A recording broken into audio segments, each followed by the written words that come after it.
Okay, so I just finished recording the patch note video, and today, in this video, not today, in this video I'll be covering the Q&A because I didn't cover it in the previous video because that would have made it 30 minutes long.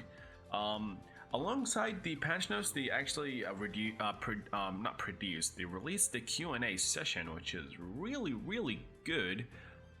They're doing a lot for global launch, which shows that they care. They want the game to succeed, even though they might have not shown it during the soft launch, because soft launch was a fucking mess. But I am very hopeful for the future of the game. Let me actually just zoom in a little bit, because yeah, I mean, text is so small. The action enemy OuterPlane. Hello, this is OuterPlane. We gather together frequently ask questions from our community and give them to our director to answer. Please take a moment to check out our down-to-earth Q&A. Do you have a plan for real-time arena? Okay, this is, I think, yeah, like if you had two brain cells or more than two brain cells, you would have known that there is no way they were not gonna release a real-time arena. There is just no way they weren't gonna do it. But for every fucking game that drops, there's a period where most people reach the end game, and most people are just, you know, doing their daily, they're logging in, doing their daily missions, and logging out. And when most players get to that bit of the game, then they will start introducing end game content. Introducing end game content with the launch of the game just puts a lot of pressure on people to progress to the end game as fast as possible. But when the game launches and all there is to it, all the end game that is in the game is just PvE content, it relieves the pressure and everyone can just progress in their own at their own pace. And then once most people get to the end game, then they'll start releasing real-time arena. They'll start maybe releasing some raid bosses, you know, some guild raid bosses, some, you know, end game content basically. So I actually do understand why they haven't released it yet. Let's actually see the answer. We are currently in the process of developing a real-time arena, and we have plans to implement it in game. However, we hope that you understand that it is difficult for us to pin down an exact date for this implementation at this time. That makes sense. I actually didn't read any of this beforehand. I had it open for here. I had it open here for a while. There's developer notes as well. Oh, never mind. Our number one priority at the time of the global launch is to support our players so that they are able to achieve a steady sense of growth, literally what I just said, and settle into the game through game modes such as story mode and raid dungeons. That is literally what I just said. As the real-time arena is being prepared to be part of in-game content, we plan to introduce it after taking players' progression and statistics into account. Once the time frame of its implementation has been decided, we will announce the specifics through updates and notices. Basically what I just said, which is good.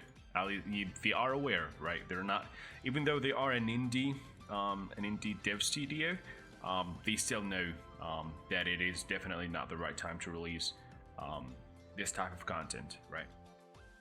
Will the global launch take place through the addition of new languages and servers to the existing version? Also, will we be able to freely select our servers after launch? I think they included it in the patch notes. Yes, the global launch will come in the form of new servers being added and the new languages being supported. Japanese voices will be added. This is definitely the most asked one, for sure. And text translation will be available in Korean, simplified Chinese, and traditional Chinese, along with English, which is already in the game. Right. Will you be able to freely select our servers after the launch? Yes. I think they've already answered that question in the Discord before. Question 4. Do you have plans to release a PC version? And if so, what will its system requirements be? Oh, this is actually huge. I'm really curious. We are currently planning to expand to the PC platform through Google Play games. To the PC platform through Google... Huh? Google Play? Isn't Google Play on Android? Okay, well, maybe I am not aware of something. We are aiming for its implementation within the month of June, and we will soon announce the details through a notice. Playing OuterPlane on LD player has not been bad at all, actually. It's been pretty nice. So the PC client, if it can somehow run smoother than LD player, I'm definitely not complaining. That is for sure. That is for sure. Do you have plans to release a PC version in... Oh, I already heard that. In June. That is actually quite soon. Because some games release and then like a few years later they introduce a PC client. Okay, someone is flushing the bathroom. I apologize for the noises. Why is there a limit on stamina purchases when the game puts so much emphasis on gear farming? Wait, who the fuck asked this? Stamina purchases require ether, and you need ether for summons. Who is going to spend all their fucking ether on stamina? It's probably a whale. This is one of the most popular questions that people that are new to gachas ask.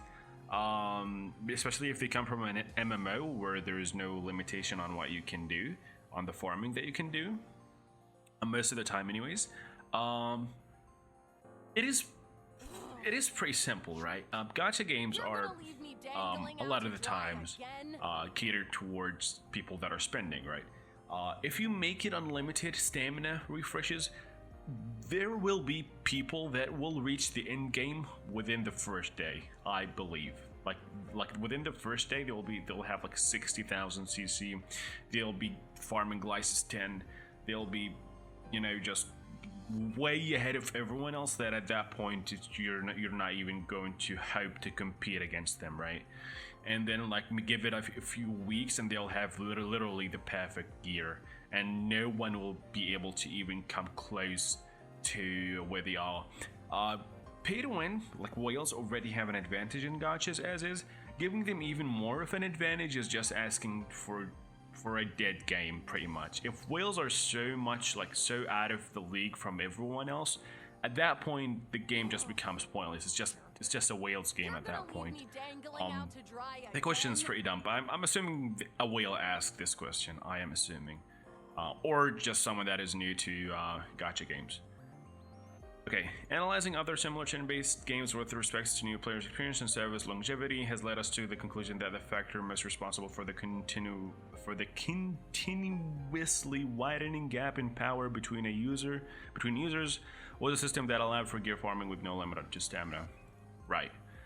That is why we decided to put a limit on stamina in OuterPlane so that players can enjoy the game more casually in comparison to other games. Wait, what games allow you to farm? What gacha games allow you to farm gears indefinitely? I cannot think of a game that allows you to do that. Dokkan Battle is a game that you can refresh stamina there indefinitely, but it's a PvE game and there is no gear farming, so it doesn't really matter. However, the limit on stamina purchases is up for change depending on what players find more enjoyable once the game is official. Now, do not increase it. Do not increase it. It will only benefit pay-to-win players. It is not going to benefit anyone else but pay-to-win players. Or not even pay-to-win, just whales, like straight up. If any changes do occur in the future, we will disclose the details in advance through an announcement. I hope this doesn't change, because the current stamina system is good enough as is. How is OuterPlane different from other turn-based RPGs?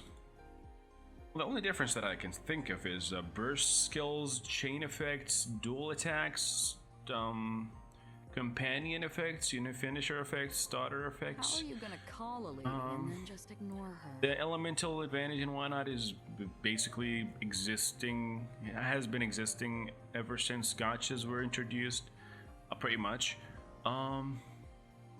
The combat in OuterPlane is just a lot more enjoyable than a lot of other turn-based games. We know that the speed stat also exists in OuterPlane. Does that mean OuterPlane will be another game where the fastest person always comes out on top? Good question. Yes, the speed stat also exists in OuterPlane in many turn-based games. Speed holds the position of highly important and versatile stat. In order to lower the dependency on speed in PvP, OuterPlane has played its focus on accuracy and evasion.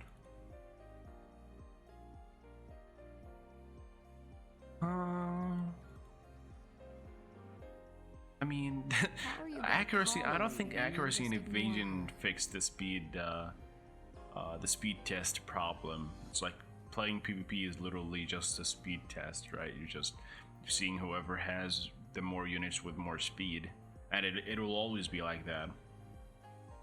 In the early game, it will be possible to use the speed stat to gain the upper hand in PvP, but as the time progresses, we expect players to be able to overcome the speed stat through the use of accuracy and evasion and sets, as well as by utilizing various team compositions and mechanics such as counterattack, revenge.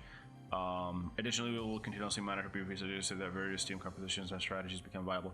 Now, one thing that actually does counter this the speed meta is Tio. Because Tio's passive is always ready to go. Where's Tio's passive? Not even, yeah, it's passive. Repairs the agile response affects every cooldown cycle of the skill. Removes 2 debuffs from all allies and recovers health by 30%. If you get a debuff, with a debuff, right?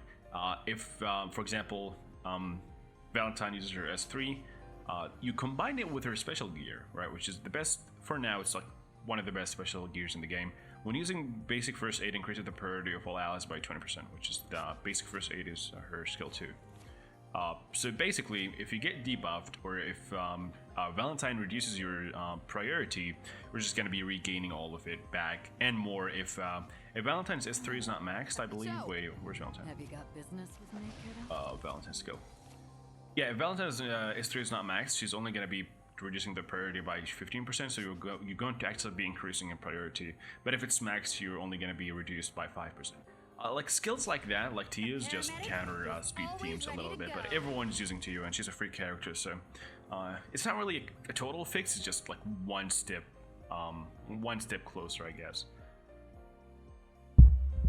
Oops. Anyways, in the only game battle, I actually do wonder if accuracy and evasion in the future will have that much of an impact. I do wonder, but let's see. As well as it aligns with various team counter additional minor PvP statistics so that various team compositions and strategies become viable.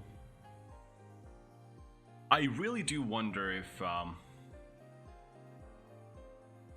if accuracy and evasion are actually going to be the end game, like a few months from now, like give it maybe a year from now. Is accuracy and evasion going to be the new meta? I do not know. There have been complaints from users who have played the build launch in Singapore, Malaysia, and the Philippines regarding the difficulty of acquiring growth materials. They found raising star levels to be especially difficult, which resulted in the gameplay feeling slow. How do you plan to address? Okay. Star level, which is the dupe system in this game handles it well. If you want to max out your Noah, it's going to take 3 months, right, of just farming, straight up farming Noah's side story, right? Getting the 4-star, right? Getting the 4-star on your unit, on your 3-star unit is going to take 2 weeks. 2 weeks of just farming the side story. In the long run, like if you're a long-term player, you are not going to be having difficulties with the star system, especially since the star system for the most part doesn't give you that big of an advantage. It increases your stats, right? It increases your stats. It unlocks some like burst level 3 on Noah. This is what does the burst level 3 even do on Noah? Actually, I'm curious. No. Resets Noah Kaiser X. Okay, this is pointless, right? This is pointless. That's my point, right? That is my point. Is they're not giving you game-breaking passives or game-breaking stats. They just increase your stats a little bit. And then they unlock burst levels. And then, you know, some maybe ally passives, right? 8% crit damage. This is nice. You gain 25 EP. Okay, I need to clarify this because someone in the Discord was actually asking about this. 25 action point is not 25 priority. You're not going to be outspeeding your units if you have a 6-star Noah. Action points are the value that are used to use your skill burst, right? The level 1 it requires, I think, 80 action points, depending on the unit. I don't know why it doesn't show how much action points that is required, but you need action points to use the burst effects, basically. Holy shit, the video is 30 minutes long. Anyways, an early game. Okay, let's go to questions. Holy shiza. I'll try to speed this up a little bit. There have been complaints from users who have played the gameplay. Okay, we understand this question is related to hero piece farming. Our data suggests that it takes 3 months to fully transcend. Yep, that's what I said. 45 days for 2-star heroes. Oh, that's actually nice. And 1 month for 1-star heroes. This might seem like an appropriate amount of time to some. By the way, you can max out 3-star heroes while farming for 2-star hero pieces by doing this, which some people are also not aware of it, which is pretty fucking surprising. Veronica is a blue 3-star, right? You go to a blue 3-star and you go to the reward settings and you can choose any other blue 2-star or 1-star hero. I don't know if you have another 3-star hero, can you farm for both of them at the same time? But I do not. I doubt that you can farm for Veronica and Beth at the same time. So all of these heroes are blue, right? It depends on the color. If you go to Noah, Dolly's green, Edith is green, Pasketh green, Tanya green, Lane green, right? You can farm for like 2 in 1 basically, which is really good. I do like this system a lot. Make sure you use all your 10 tries a day, by the way. This is absolutely more than worth it. Make sure that you always exhaust your tries, your 10 side story challenge tries. Always. It's actually funny that you can literally farm for Francesca. Like, you can literally farm for her if you want, but it's gonna require... getting the 3-star hero is actually gonna require 250 shards, but transcending them from 3-star to 4-star is actually going to require only 150, so it's going to take a while, basically. Anyways, back to the Q&A. I don't know why I'm making this way longer than it should have been. This might seem like an appropriate amount of time to some, while it might seem too long to others. Any long-term player will see that these are actually very, very fair time periods. Very fair time periods. At present, hero pieces can be farmed by playing side storage. Players can also transfer by ether you obtain while playing, or by using duplicate spells from recruitment. In addition to this, we plan to regularly produce and release a variety of events and event dungeons. This is very important. We plan to provide an opportunity for players to obtain certain hero pieces more easily through such content, and we will continue to hold discussion regarding the most suitable approach based on player opinion and the status of live operations.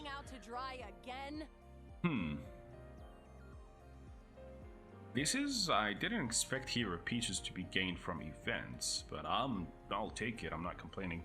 Will there be pity? Yeah, the pity is set to, it always has been. I don't like the pity in this game because it resets after every banner and it doesn't carry over. You just get stars. You get this currency after it is done. If I go here, if I go here, yeah, you get this currency after the summon event is gone. So I can't even guarantee pity for Ren, just because I spent all of my ether like a fucking moron. Do not do that, kids. There has been a lot of talk regarding the use of illegal programs, right? Ever since the game was launched in Singapore, Malaysia, and Philippines, we have continued to ban accounts that user posted notices.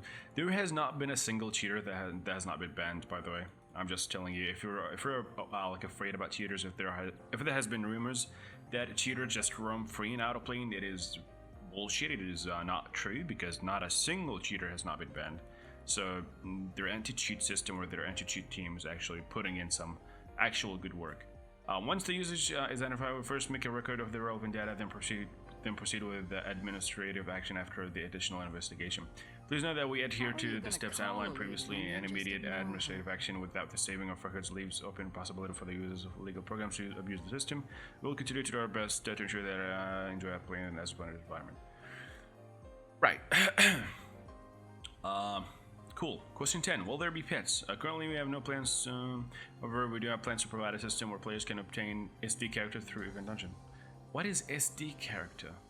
Play the abilities heroes obtained to decorate their lobbies. We're currently developing a feature that will please use to decorate the I do not know what the fuck SD characters are, but some people are probably aware. I'd like to hear your honest opinion regarding the creation of the 3D. Okay, I actually don't care about this. A lot of high quality games have come out recently. What unique changes does have to offer? Okay, I am interested in this. We do think that we have lost a small portion of our competitive edge compared to when we first began developing the game. We do think that we have lost not a small portion. You lost a big portion of the competitive edge. Like the way they handled the soft launch and the amount of advertising that is being done is just absolutely fucking pathetic compared to when the game was in the first CBT and the hype around it initially as being the next 3D Epic 7. A lot of that hype has died down because of the way that they handled the promotion and everything related to this. So I want to see how they come back from this. Began the development of the game, but we firmly believe we possess a unique charm of our own. As OuterPlane is a game with its roots in the subculture genre, we recognize the importance of the story and the narrative of its characters. As such, we believe our strength lies in the foundation that we have built that allows for the seasonal release of stories with a clear and complete scope.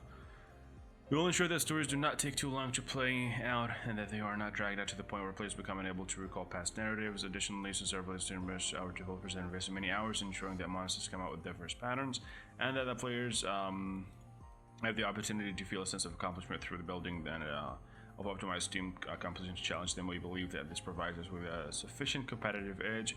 We believe that the continued development of our unique battle system and strategic elements will allow to possess a charm not seen in competitive and competing titles. At least they are aware, right? At least they are aware. So I want to see what they do to, you know, to recover from this, right? I want to see what they do. Many of the prominent game support full dubs do you have? I don't care. I don't care how much time will players have to invest daily. Let's see. Once you've advanced to a certain point within game progress and hero growth, you'll be able to finish your daily routine within 30 minutes, which is pretty much every end game in most games. To help with this, the number of clear tickets provided by your base will increase according to your player level. That said, we'll also be providing support for players who wish to enjoy more gameplay. If heroes only acquire bonuses in a team with heroes of the same level, if heroes only acquire bonuses in a team with heroes of the same element, then there seems to be no merit to using heroes whose elements are different from each other. How do you plan on handling this issue in the future? Actually, I don't think this had any much of an effect actually.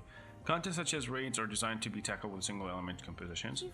Okay, whereas in PvP more focus will be put on the skill effect rather than the element of the hero that makes up the team. Mean?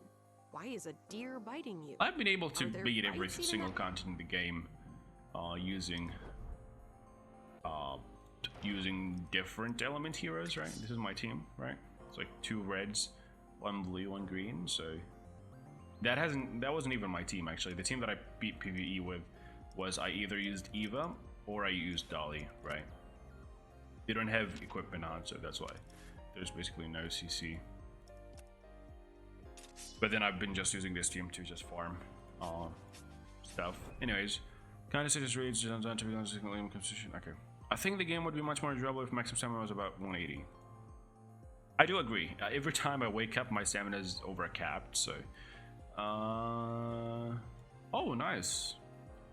Okay, so 50 is not going to be the max forever. That's nice. Okay, do you plan to release character match? I don't care. Do characters, whether they be allies or enemies, become slower when they take hit? What? Who asked this? Do you have plans to release skins for heroes in the future? Well, they already did, so yes, we do. They will be made available through various means, such as through Battle Pass rewards and Event Dungeon rewards. I do like this. Among others, we will continue working hard to make it a memorable and enjoyable experience for everyone. Okay. I think I don't really have any questions that I haven't been answered already. I don't know. I think where is it? What do you think? Yeah, I think this line right here kind of makes me question some things, but we'll see what they do in the future. Anyways, I do believe that OuterPlane will it's not gonna be like a one and done gacha where they're just gonna like be live service for like a few years and then close. I do believe that hopefully they are planning on making this game long term. Hopefully. Yeah, you guys, I will post the link in the description. You guys can read it for yourself. Let me know what you think of the QnA. I think this was a very much needed QnA, especially after the few weeks of silence that they have shown the soft launch players. Hopefully everything is actually just becomes better from now on, because the Discord server right now is still a mess. Their Twitter account has like 1,000 followers, so I'm curious to see what they do about that. Anyways, see you guys in the next video.